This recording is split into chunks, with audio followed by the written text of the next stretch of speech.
কাফের মানুষের সাথে যদি আল্লাহর এত ভালোবাসা হয় তাহলে দুটা দেখাইতেছি যদি বুঝে আসে।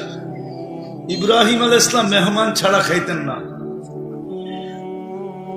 যদিও আমাদের স্বভাব নাই, কারণ আমাদের সমাজ তো এখন এরকম হয়ে গেছে, মেহমান দেখলে বিরক্তি বোধ করে, ঠিক না? ঠিক না, কি বলেন? সবাই ধারণা করে অবেলা আসলেই ভালো, বেলা মতে আসলে তো আবার খাওয়াইতে হবে, ঠিক না? কিন্তু ইব্রাহিম আলাইহিস সালাম মেহমান ছাড়া খাইতেন না। তো মেহমানকে নিয়ে বসছেন খাইতে, তো জিজ্ঞাসা করছে, পরিচয় নিতে যা বাহির হয়ে আসছে অগ্নি পূজক, ও আগুনের পূজা করে। তো ইব্রাহিম আলাইহিস সালাম ভাবতে ছিল যে আমার খাওয়া, আমি খলিল, তুমি খাও তো খাও কি করে? আরেক হাদিসের দিকে দেখলে ওনার ধারণা ঠিকই ছিল। আল্লাহ রসুল বলছে, লা ইয়াকুল তুআমুকা ইল্লা তাকি, তোমার খাওয়া যেন কোনো মুত্তাকি পরহেজগার ছাড়া না খায়। তো উনি উঠে দিছেন, চল ভাই তোকে খাওয়াবো না। হয়তো একটু সামান্য দূরেই গেছেন, আল্লাহ পিছর থেকে ওহী পাঠাইছে, খলিল 250 বৎসর 3 বেলা খাওয়াইতেছি, 1 বেলা খাওয়াইলেন না, উঠায় দিলেন।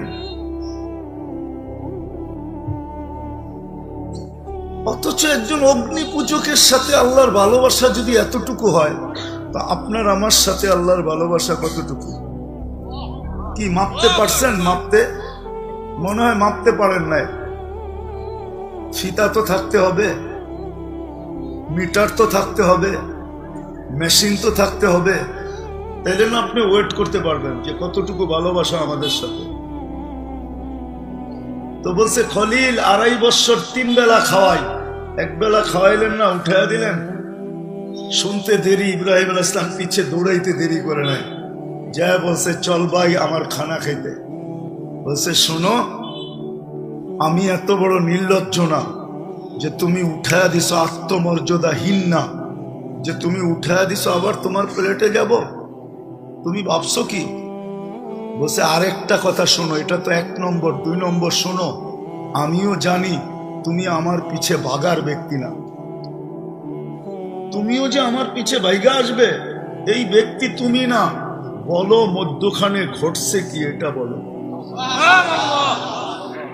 কেননা আমিও তোমার প্লেটে যাওয়ার মতো আত্মমর্যাদাহীন ব্যক্তি না, আর আমি এটাও জানি তুমি শুধু শুধু আমার পিছে দৌড়ানোরও ব্যক্তি না। ঘটছে কি এটা বলো। ইব্রাহিম আলাইহিস সালাম বলতেছে, সত্য বলছিস, আমি তোর পিছে দৌড়ানোর ব্যক্তি না, আর আমিও জানি তুই আত্মমর্যাদাহীন না, তুইও আমার প্লেটে আসার ব্যক্তি না, কিন্তু করব কি, তোর মালিক তো ডাক দিয়া বলছে। বলছে কোন মালিক? বলছে আল্লাযী খালাকাকা, যে তোকে অস্তিত্ব দিছে, মিন মাইন মাহিন, 1 ফোঁটা পানির থেকে ওই মালিক পাঠাইছে যে 250 বৎসর আমি 3 বেলা খাওয়াইতেছি, খলিল 1 বেলা খাওয়াইলেন না। তো বলছে সত্য বলতেছ? বলে তোমার কথাই তো প্রমাণ যে আমি তোমার পিছে দৌড়ানোর ব্যক্তি না, ওই মালিক যদি না পাঠাইতো তাহলে তোমার পিছনে আসতাম না। বলছে প্লেটে যাব, আগে প্লেটে যাব বটে, কিন্তু আগে হাত বাড়াও, ওই মালিকের হইয়া নেই, তারপরে তোমার প্লেটে। আমার বুঝানোর বিষয়, যদি একজন অগ্নি পূজকের সাথে আল্লাহর ভালোবাসা এতটুকু হয়, তো আপনি তো উম্মতে মুহাম্মদী। মনে হয় বুঝাইতে পারি না। উম্মতে মুহাম্মদী বোঝেন? আপনি তো মুহাম্মদুর রাসূলুল্লাহর উম্মত। আফসোস তো আমার এইখানেই উম্মত সব শিখলো, নারী শিখলো, পুরুষ শিখলো, যুবক শিখলো, শিক্ষিত শিখলো, অশিক্ষিত শিখলো, কিন্তু শিখলো না শুধু নিজের পরিচয়, যে নিজেকে কার উম্মত এটা শিখলো না, কোন নবীর উম্মত এটা শিখলো না, বিদায় দাম কি এটা জানলো না। চলেন আরেকটা দেখাই। মূর্তির সামনে বসা, ডাকতেছিল সনম সনম সনম, সনম মানে মূর্তি, কিন্তু ভুলে একবার মুখের থেকে বাহির হয়ে গেছে সামাদ। আল্লাহ সমগ্র জগৎ কাঁপায়া জবাব দিছে লাব্বাইক ইয়া আবদি। বান্দা আমি উপস্থিত। সমগ্র সৃষ্টি জিজ্ঞাসা করতেছে এটা কি ঘটলো? মূর্তির সামনে তো এখনো বসা, 300 বৎসর ধরে তো 200 বৎসর ধরে তো মূর্তি মূর্তি করতেছে। একবার না আপনাকে ডাকলো, তাও তো ভুলে ডাকছে। স্লিপ অফ টাং, এটা তো জিহ্বা পিছড়ে চলে গেছে সামাদ। আপনি এত জোরে সাড়া দিলেন। আল্লাহ বলে অপেক্ষায় ছিলাম, ভুলে হলো একবার আমাকে ডাকো। অপেক্ষায় ছিলাম, ভুলে হলো একবার আমাকে। এটা 1 নম্বর জবাব। দ্বিতীয় জবাব, ও সাড়া দেয় না, আমিও যদি সাড়া না দেই তো ওর আর আমার পার্থক্য কি? একজন কাফেরের সাথে যদি আল্লাহর এই ব্যবহার হয়, আরেকটা হুজুরদেরকে দেই, হুজুরদেরকে আপনারা নাও বুঝতে পারেন। কোন কাফের উপরেও যদি কেউ আঙ্গুল উঠায়, তাহলে হাদিসে কুদসি, কোন কাফের উপরেও যদি, কর্মের উপরে না, ব্যক্তির উপরে যদি কেউ আঙ্গুল উঠায়, কর্মের উপরে না, ভালো মতো বুঝেন কিন্তু হুজুররা, পরে আবার উল্টা লেখালেখি শুরু করেন না। আগে বোঝেন, তারপরে উঠায় না আঙ্গুল। যদি তার কর্মের উপরে কেউ আঙ্গুল উঠাইলো কিন্তু ব্যক্তির উপরে না, আর যদি ডাইরেক্ট ব্যক্তির উপরে আঙ্গুল উঠায়, আল্লাহ জিজ্ঞাসা করে মান আনতা আখালাকতাহু, তুই কে? তুই কি পয়দা করছস? আঙ্গুল উঠাইলি, তুমি কে? এটা তো একটা কাফেরের ব্যাপারে। একটা কাফেরের উপরে যদি আপনি ডাইরেক্ট আঙ্গুল উঠান, ওর ব্যক্তির উপরে, ওর কর্মের উপরে না, ওর ব্যক্তির উপরে আঙ্গুল উঠান, তা আল্লাহ জিজ্ঞাসা করতে থাকে মান আনতা আখালাকতাহু, তুই কে? তুমি কে? তুমি কি একে পয়দা করছো? আর তুরজিকুহু, তুমি কি একে রিজিক দাও? আও তুহাফিযুহু, তুমি কি একে সুরক্ষিত করো? আও তুরাব্বিহি, তুমি কি একে লালন পালন করো? তুমি কি আঙ্গুল উঠানে? হায় হায়। তাহলে একজন উম্মতে মুহাম্মদীর সাথে আল্লাহর ভালোবাসা কতটুকু? তারপরে আল্লাহ বলে আতু হক্কের আবদি, তুই আমার বান্দাকে ছোট করতে চাইতেছ, ঠিক না? বানাইছি আমি। কে বানাইছে? না শুধু আমাদেরকে বানাইছে, বাকি এমনি এমনি হয়েছে। তাইলে তো কথা ঠিকই আছে, ঠিক না? হ্যাঁ, আমাদেরকে খালি আল্লাহ বানাইছে, বাকি এমনি এমনি হয়েছে, তাইলে তো কথা ঠিকই আছে, ঠিক না? মনে হয় বোঝেন নাই? হ্যাঁ, তাইলে তো বান্দর থিকা হয়, আর যেখান থেকে হয় হয়েছে ঠিকই, ঠিক না? ওটা তো এমনি এমনি হয়েছে, খালি আমাদেরকে বানাইছে, ঠিক না? এমন নাকি? হ্যাঁ, সবাই রে কে বানাইছে? আমি দেখাইতে চাইতেছি শুধু যে এক কাফেরের সাথে যদি আল্লাহর এরকম ভালোবাসা হয়, তাহলে আপনার আমার সাথে ভালোবাসা কতটুকু ভালোবাসা? কতটুকু ভালোবাসা? হায় হায়। একটা কথা দিয়া বুঝবেন কি বুঝবেন না জানি না, বুঝায়া দেখি বুঝে আসে কিনা। এখন কিন্তু রাতের 3 ভাগের 1 ভাগ অতিবাহিত হওয়ার কাছাকাছি। আজকে সুবে সাদেক শুরু হবে 5টা 20-এ। কয়টা? সূর্য ডুবছে 5টা 20-এ, ঠিক না? এমনই তো। হ্যাঁ, তাহলে কয় ঘন্টা হলো? 5 to 5। হ্যাঁ, 12। 3 দিয়া ভাগ দেন, 3 4 12। 5টা 6টা 7টা 8টা 9টা 20 15 বাজে। এখন রাতের 3 ভাগের 1 ভাগ অতিবাহিত হওয়ার বিলকুল রেখায় চলে আসছে। 20 মিনিট পরে অতিবাহিত হয়ে যাবে। আল্লাহ সারাদিন হাত প্রসারিত করে থাকে, হাত্তা ইয়াতুবা ইয়াবসুতু ইয়াদাহু লাইলান ইয়াবসুতু ইয়াদাহু নাহারান হাত্তা ইয়াতুবা মাসিআল লাইল। সারাদিন হাত প্রসারিত করে রাখে, যেন কোনো নাফরমান আল্লাহর কাছে আইসা তওবা করে। রাত্রেও কিন্তু প্রসারিত করে, কিন্তু 3 ভাগের 1 ভাগ পর্যন্ত। তারপরে ভালোবাসার খাতিরে আমি বলি, উলামা মানবে কি মানবে না জানি না, আমি মনে হয় এটা ভালোবাসার খাতিরে আল্লাহ বলে প্রসারিত করে সেই সুবে সাদেক থেকে রাত্রের 3 ভাগের 1 ভাগ পর্যন্ত তো প্রসারিত করেছিলাম। যা আসার তো আসছে, কিন্তু যারা আসে নাই তখন আল্লাহ প্রথম আকাশে নাইমা আসে আর ভালোবাসার পরিচয় দিয়া ডাকতে থাকে। যেগুলো আসছে তো আসছে, যেগুলো আসে নাই ওদেরকে ডাকতে থাকে, হালমিন মুস্তাগফির ফাগফির আল্লাহ, কে আসিস, মাফ চাবি, আমি মাফ করে দিব। আমি কিন্তু ডাকতে চলে আসি। এইবার ভাবেন আপনাকে কতটুকু ভালোবাসে, কতটুকু ভালোবাসে। কোথায় ছিলেন আর কোথায় আসছেন? ছিলেন আরশে, চলে আসছে প্রথম আকাশে। আল্লাহ বলে আমি তোর কাছে চলে আইসা ডাকতেছে।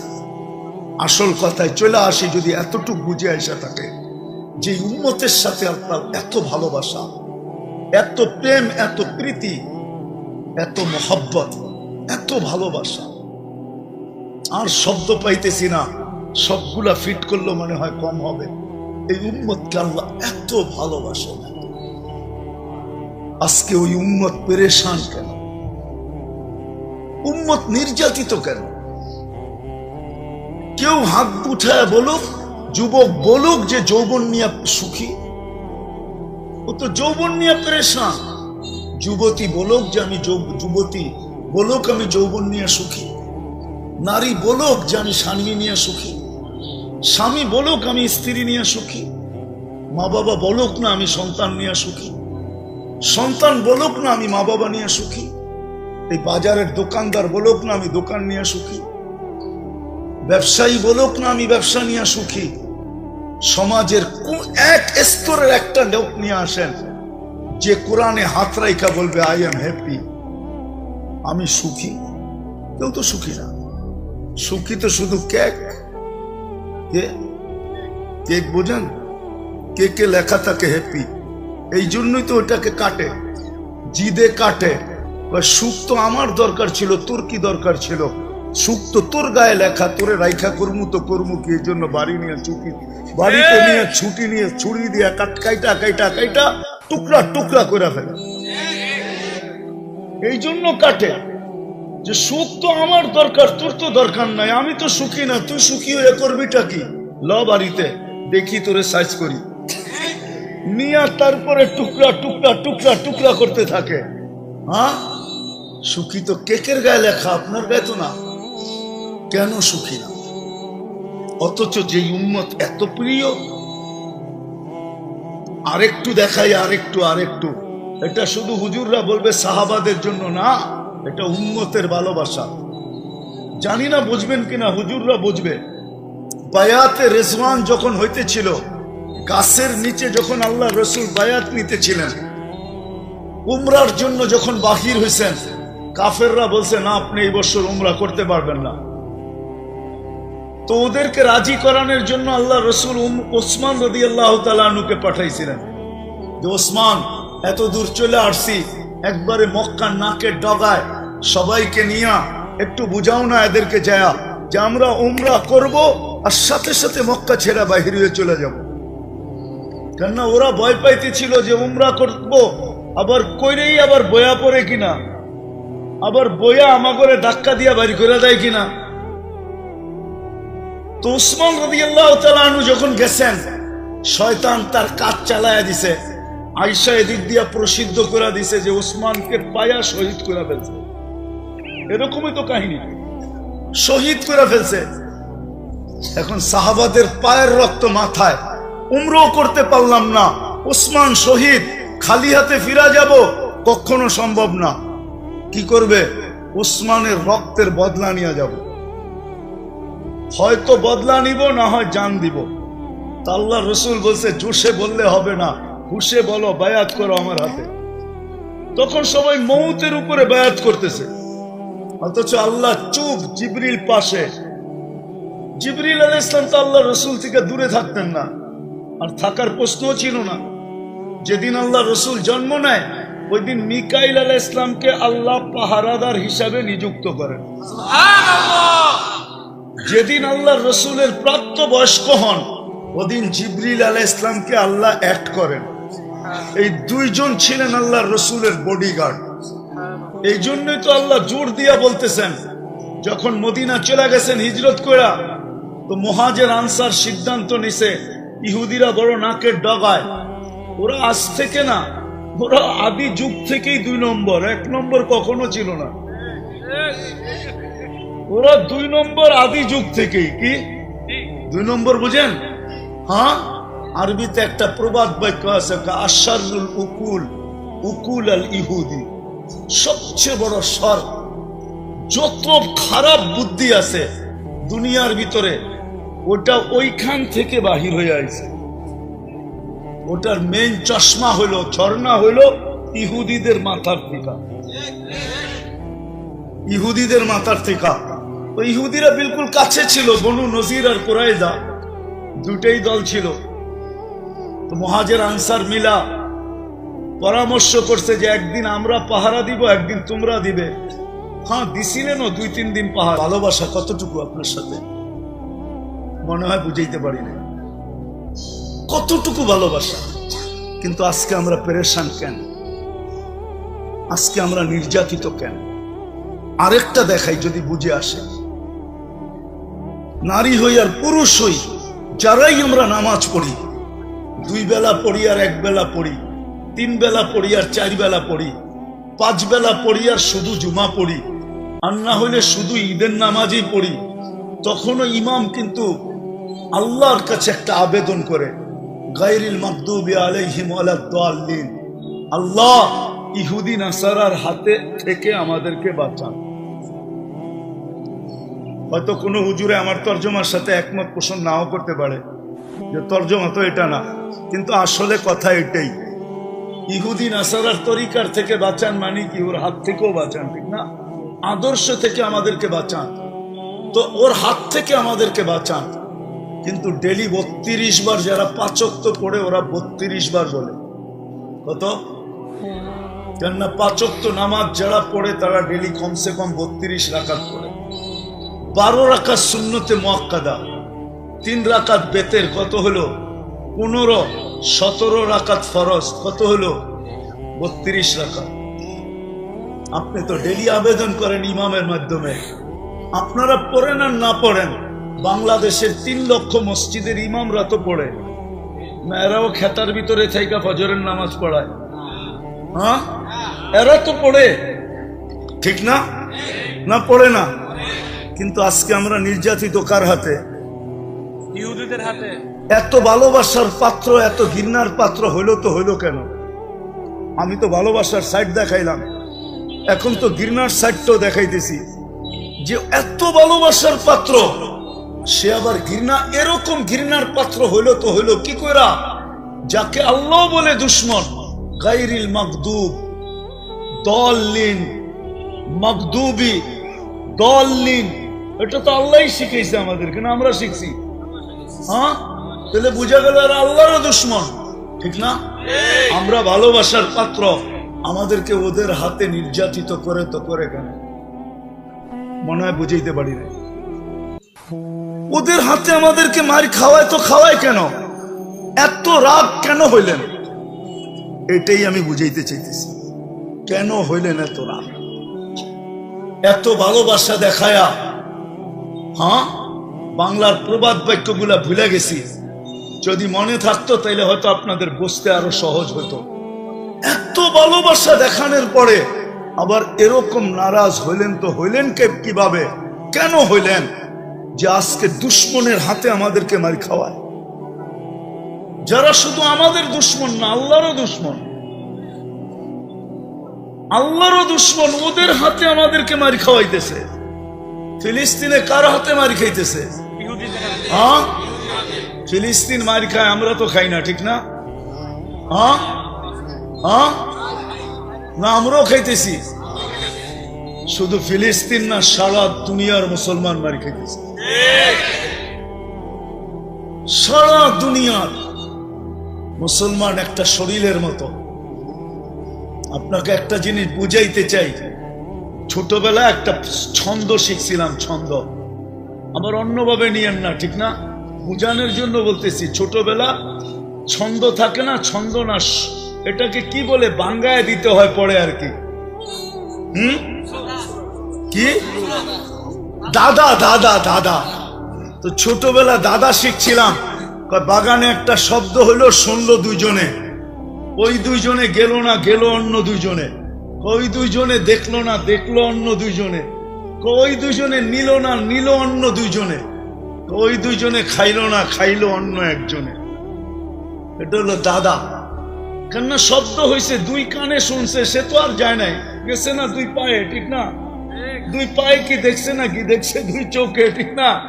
দুই চোখে কি নিছে নাকি? নিছে দুই হাতে, ঠিক না? দুই হাতে কি খাইছে নাকি? খাইছে তো এক মুখে, ঠিক না? যদি আসলে আগেরটা মনে থাকতো তাহলে আপনাদেরকে বুঝানো সহজ হতো আমার। আমি তো বুঝাইতে চাইতেছি ব্যথা, ভিতরের ব্যথা। যে উম্মত আল্লাহর কাছে এত প্রিয়, সে আজকে এত ঘৃণার পাত্র হইল তো হইল কেন? দুশ্মনকে দিয়ে আমাদেরকে মার খাওয়ায় তো খাওয়ায় কেন? কেন খাওয়ায়?